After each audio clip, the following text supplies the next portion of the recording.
Hi everyone, and welcome back to one of our podcasts from our podcast series.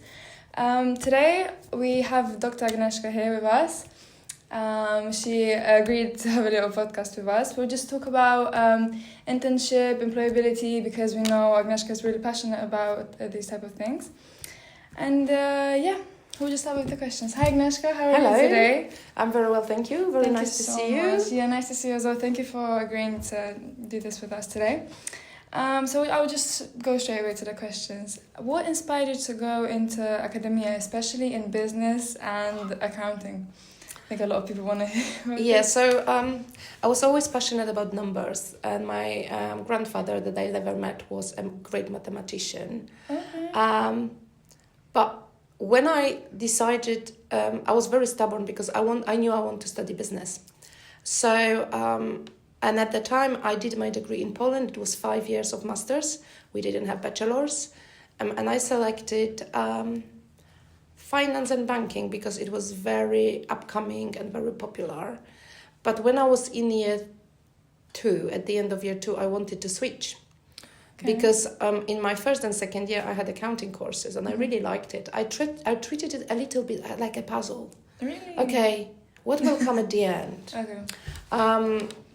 And then, so I switched to a different degree on accounting. I really liked it. I love accounting courses.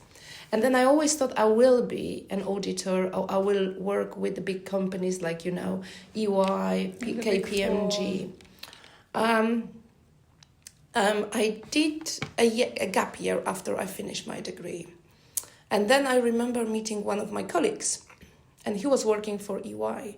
And I asked him, how your job looks like?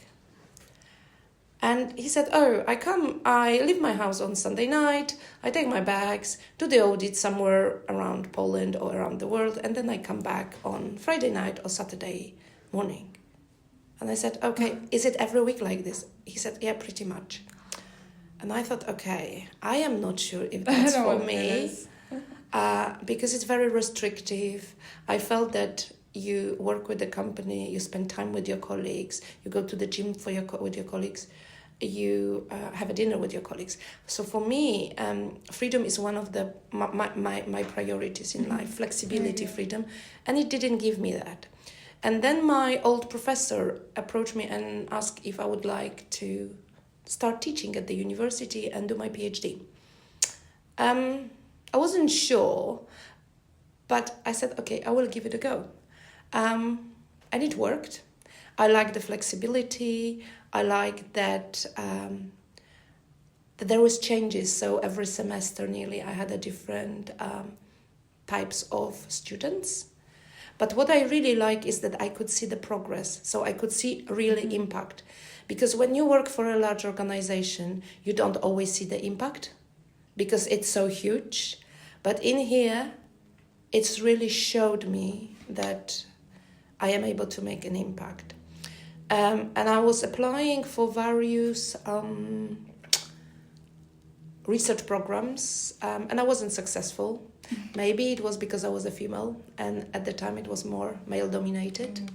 I think also in some cases in Poland that was a time of the political decision. Doesn't matter that I was in the top 3, 2 male and me. Oh, wow. And it doesn't matter, my project was really good. There was someone who has political support, and I didn't. So then one of my friends here suggested to apply for a job here.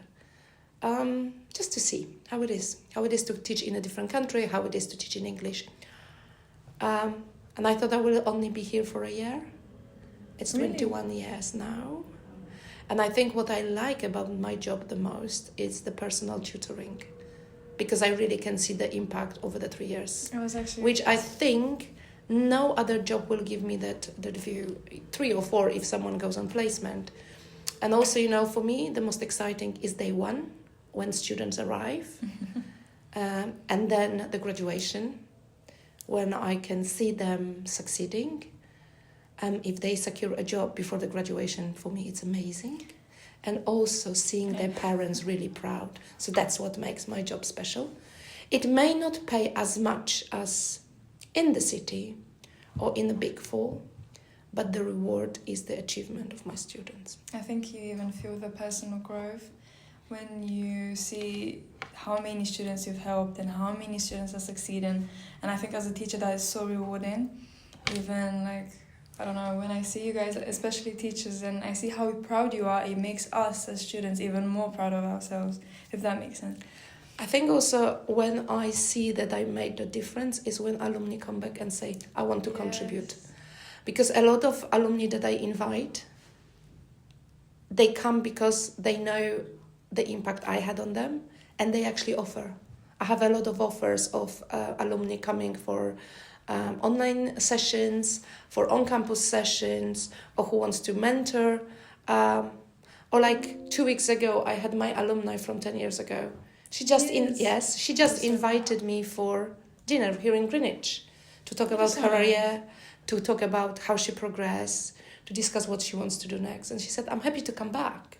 So, you know, that's the reward. I don't think some people actually are serious, you know, when you talk about internships, I know from last year as well, you're really passionate about employability, really passionate. And you always try to get as many people as possible to sign up, to come to networking events. And some people don't take it so seriously. And that pains me so much because, as you can tell, and as you're telling me, the progress that your alumni have had, they come back, they show you what they actually, like 10 years, alumni from 10 years ago. That is so long. I think, if we would meet 10 years ago, I would say the degree is the most important thing. But the world has changed. Sure. And I work with employers and they say, degree is important, but what can you do for me today? What skills, what abilities do you have? Are you an asset or are you a burden? And it doesn't matter if you have a first. If there is someone that actually has experience and maybe only have 2-1, he or she may be a desired candidate because they can put that person immediately in a workplace. Straight away. Yeah. And also all my students that did placement or internship, they get immediately the graduate role. I think apprenticeships sometimes are difficult to manage because it's full, I think from depending on the scheme, but it's usually 4 days in company and 1 day at the university. I think sometimes people find it difficult to manage, especially that, as you probably realize, the studies it's not like in a school. It requires a lot of independent studies. It requires to do a group work, and you need to have a space to breathe, to digest it. So I don't know, work for some people, but doesn't work for others. I always recommend try it out. Let's say, okay, you don't want to go on placement, try an internship. You don't want an internship, try to have a work experience, shadowing, because you don't know really what you like in that role. I feel that a lot of students have a misconception what finance, what accounting, what banking is. And I recently had a call with a student who is on placement. She's accounting and finance. And she actually, after 6 weeks, said, I don't like what I'm doing. So I said, okay, what do you want to do? She said, I will stay because I want to see if there is shadowing. I want to see if there is an opportunity maybe to go to another team. So she wants to explore. But she said the 6 weeks showed me which role not to apply for because I know that in the longer term, I wouldn't be happy. And one of the things is the work is very demanding. Regardless if you're doing accounting, finance, banking, all the students will be doing professional qualification along their work. So if the work is a burden, and then on top of that, you spend evenings and weekends studying for your qualification, that makes it very, very hard. And I know that a lot of students will say, I want to have the highest possible salary. My question is, do you know the price and how long you will survive? Even emotionally, mentally, physically. Because, we all want big salaries, but at the end of the day... let me give you an example. A recent placement student was in investment bank, American investment bank. She got a great salary, but the job was 15 hours per day. 15 hours. Yes, Okay. it was a placement. And some of the interns or placement students, they didn't even go home. They would stay in their premises to save time on commuting. Not money on commuting, time. But this is the price you pay for high salary.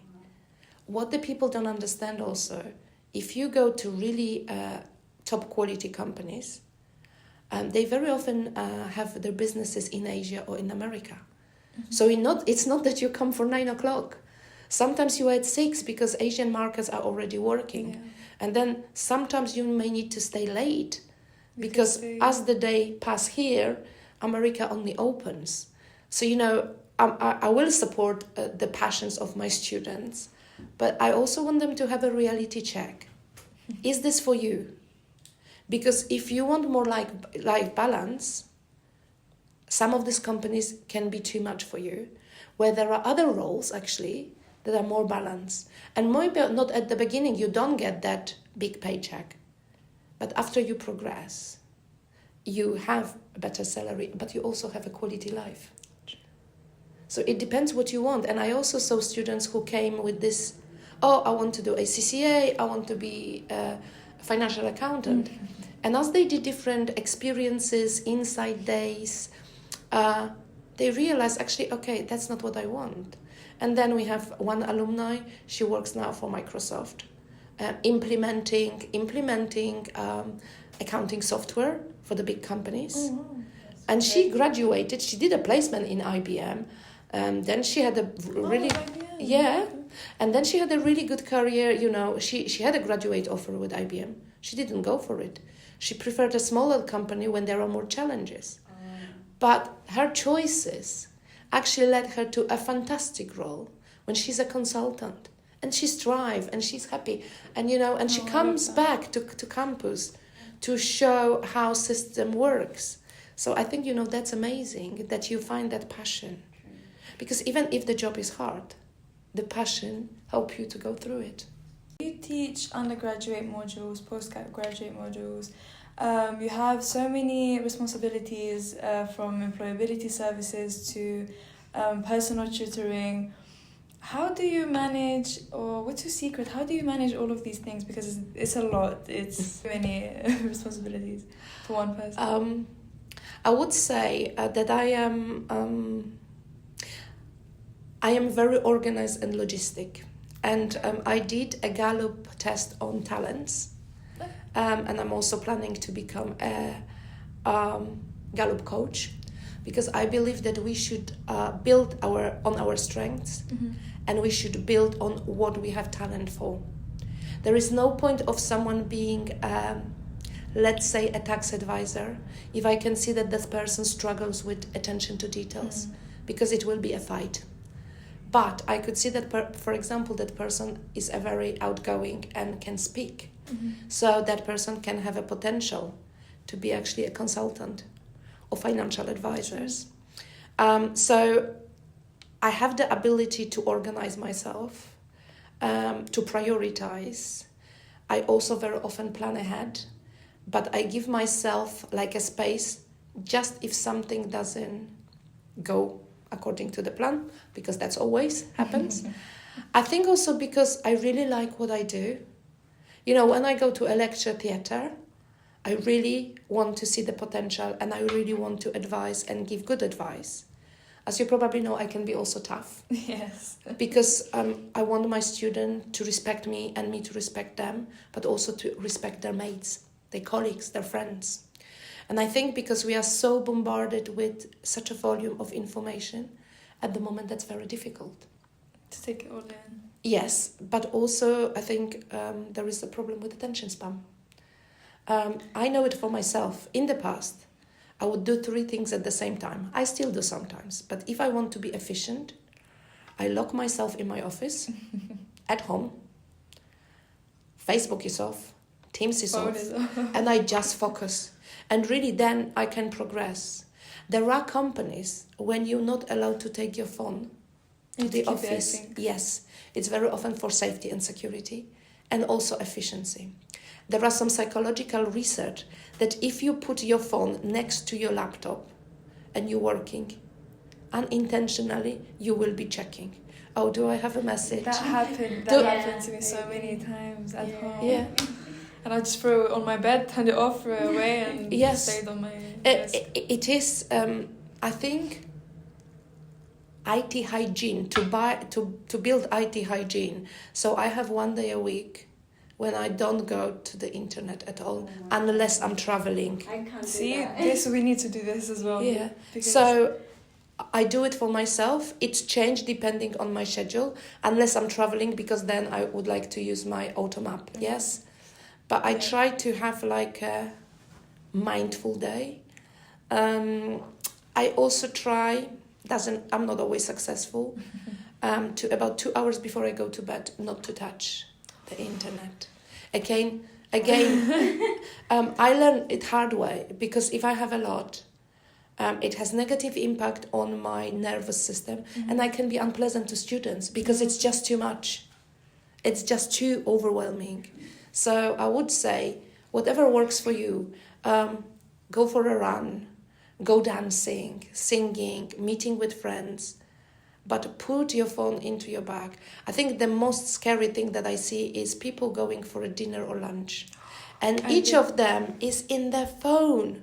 So why did you meet? Exactly, especially when they are just two people meeting, two people having dinner, and then you see them both on their phones, and you're like, why go out if you're gonna just stay on your phone? Yeah, just FaceTime at home. Yeah, it's about quality. So I tried, to prioritize, to learn my lessons, to see, okay, this works, this doesn't work. I'm also very mindful that I put on the weekends that I don't respond to emails, because I want to also to student not to wait, that I will respond, and I very clearly always explain why I'm doing this. To have a full attention from Monday to everything that needs to be done. Okay. Yeah, I agree. I think attention span has been, over the years, has gone worse and worse and worse and worse, because I know even for myself, I'm trying now to keep it aside, my phone all the time. Not just the internet, but also emails, also everything else during the weekends. I try, I'm not always successful as well. But we spoke about things to do, not always staying on the internet, or like hobbies. Do you have any hobbies? What does Agnieszka do in her free time? Okay, so my biggest hobby is travel. Okay. I really travel around the world. In December, I was in Bali. I organize everything myself. Really? So this is my logistic, my organizational skills. I book my flight, I book my accommodation, I book guide tours, and I really love it. I love learning about different cultures and how people live their lives. I also love hiking. So I hiked Polish mountains. I also went 15 months ago to Peru and hiked Machu Picchu. Really? I am also trained biodanza facilitator. Biodanza is a dance when you release your emotions through dance with other people, but you are in contact with other people. And I think it's very developmental tool that can support people in things like releasing anxiety, but also setting boundaries, or being able to show yourself. There are a variety of activities. The session is for about an hour and a half. I graduated in March here in London from London School of Biodanza. And also I'm passionate about psychology or people's behavior. So I want to understand why people behave in a different way, because it also helps me to understand better my students. It's so mind-blowing, because you have a very professional, I don't know how to explain it. Whenever I see you, I'm just like, oh my god. Whenever you mention that you do this and traveling, and you're like, that's just so warming normal, to me. Yes, normal, yeah. We are academics, we are professors, but we are normal people. Obviously, yes. And I found that if I have a passion, and this is what I always say to my students, find your passion, because very often in the interview, the employer will ask you, what are you passionate about? When you talk about your passion, you glow.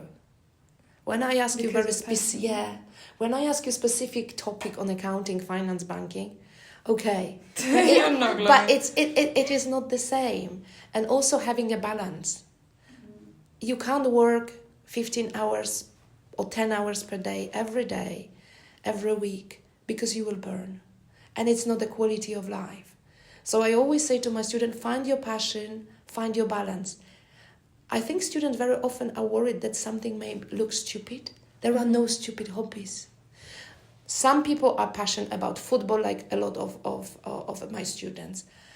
Someone can be passionate about fashion, about cosmetics, about movies, about dancing, singing, walking. Everything has a value. Everything has a value. Running, even fitness, gym. Yeah. Or cooking, anything.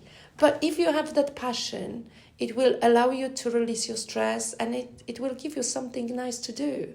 And very often, because companies nowadays, they look at giving back to the society.